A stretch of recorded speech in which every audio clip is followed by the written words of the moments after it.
സഹോദരി സഹപാഠിനി രാജേഷ് മേഖലി. ഇന്ന് ഓഗസ്റ്റ് 15. ആകാശത്തിലെ മേഘങ്ങൾക്ക് പോലും ത്രിവർണ്ണത്തിന്റെ നിറമുണ്ട്. 79 വർഷം മുമ്പ് ചെങ്ങലയാൻ പൊട്ടിച്ചെറിഞ്ഞ ആ ദിവസം തന്നെ ഇന്ന് നമ്മൾ ആഘോഷിക്കുന്നത് ഇന്ത്യയുടെ 80ാം സ്വാതന്ത്ര്യ ദിനമാണ്. 79 വർഷം, ഒരു മനുഷ്യന്റെ ഒരു ജീവിതകാലം. ആ കാലത്തിനുള്ളിൽ നാം പട്ടിണിയിൽ നിന്ന് പട്ടുനൂലിലേക്കും കത്തിയിൽ നിന്ന് കമ്പ്യൂട്ടറിലേക്കും നിലാവ് കാത്തിരുന്ന കാലത്ത് നിന്ന് ചന്ദ്രനിൽ ചവിട്ടിയ കാലത്തേക്കും നടന്നു. ഇന്ന് ചെങ്കോട്ടയിൽ ഉയർന്ന പതാകയ്ക്ക് കീഴെ അണിനിരക്കുന്ന ഓരോ ഉപകരണവും സ്വദേശത്ത് നിർമ്മിച്ചതാണ്. നമ്മുടെ സൈന്യം ഇനി മറ്റൊരാളുടെ കയ്യിലേക്ക് നോക്കുന്നില്ല. ആത്മനിർഭർ പ്രതിരോധം, അതാണ് പുതിയ മന്ത്രം. 60യുടെ പരീക്ഷണങ്ങൾ നടക്കുന്നു. സെമി കണ്ടക്ടർ മിഷൻ മുന്നേറുന്നു.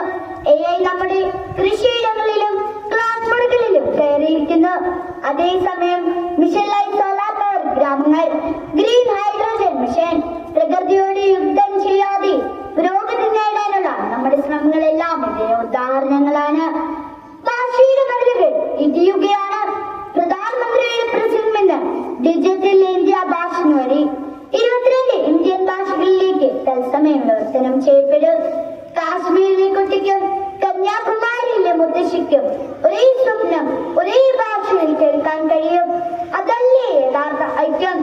ഈ വർഷത്തെ സ്വാതന്ത്ര്യ ദിനത്തിന്റെ തീം വികസിത ഭാരതം 2047. ഇത് വെറും മുദ്രാവാക്യമല്ല, അത് നമ്മുടെ റോഡ് മാപ്പാണ്. ഈ വർഷം നമ്മുടെ ഗഗൻയാൻ ദൗത്യം ജയിച്ചു. മനുഷ്യനെ ബഹിരാകാശത്തെത്തിച്ച 4ാമത്തെ രാജ്യമാണ് നമ്മൾ. ചന്ദ്രന്റെ ദക്ഷിണ ധ്രുവത്തിൽ ചവിട്ടിയ ആദ്യ രാജ്യത്തിൽ നിന്ന് ഇന്ന് നക്ഷത്രങ്ങളിലേക്ക്. ശാസ്ത്രത്തിൽ നമ്മൾ ഇനി ആരെയും പിന്തുടരുന്നില്ല, നമ്മൾ വഴി കാട്ടുകയാണ്. അമേരിക്കയിലെ New York senate August 15 India independence day ആയി പ്രഖ്യാപിക്കാൻ പ്രമേയം പാസാക്കി. 200 വർഷം നമ്മെ ഭരിച്ചവർ നമ്മുടെ ജനാധിപത്യത്തെയും ഗാന്ധിയുടെ സമാധാന സന്ദേശത്തെയും ആദരിക്കുന്നു. ഇന്ത്യ ഇന്ന് വിശ്വഗുരു എന്ന വാക്കിന് അർത്ഥം കൊടുക്കുകയാണ്.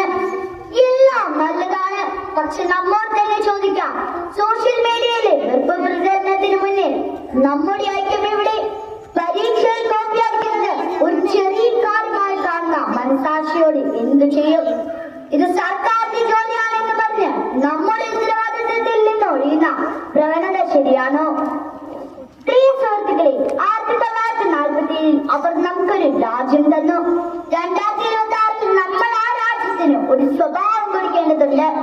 സത്യസന്ധതയുടെ സ്വഭാവം, കരുണാപരത്തിന്റെ സ്വഭാവം, സഹിഷ്ണുതയുടെ സ്വഭാവം. ചെങ്കോട്ടയിൽ പതാക ഉയരുമ്പോൾ നമ്മൾ സല്യൂട്ട് ചെയ്യും. പക്ഷേ യഥാർത്ഥ സല്യൂട്ട് നമ്മുടെ കളിക്കളത്തിലും ക്ലാസ് റൂമിലും നമ്മുടെ ദൈനംദിന ജീവിതത്തിലുമാണ്. ഞാൻ എന്റെ കടമ 100% ചെയ്യും. അതാണ് എന്റെ രാജ്യസ്നേഹം. ഈ ഒറ്റവാചകം ജീവിതമാക്കാം, ആ സ്വപ്നം സാക്ഷാത്കരിക്കാം. ഭാരത് മാതാ കി ജയ്. ജയ് ഹിന്ദ്.